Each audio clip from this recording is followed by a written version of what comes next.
Образ відмалювали чудово, досить детально, особливо на цьому фрагменті.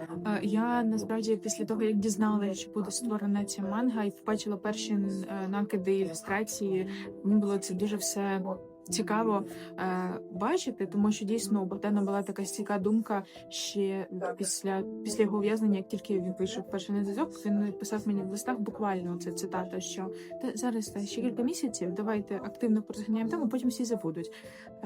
Але так не сталося. І те, що от після 4 років з'явилась така велика робота, націлена на міжнародну аудиторію, націлена на японську аудиторію, це дуже великий здобуток. Я думаю, що для нього це теж стало сюрпризом і неочікуваністю.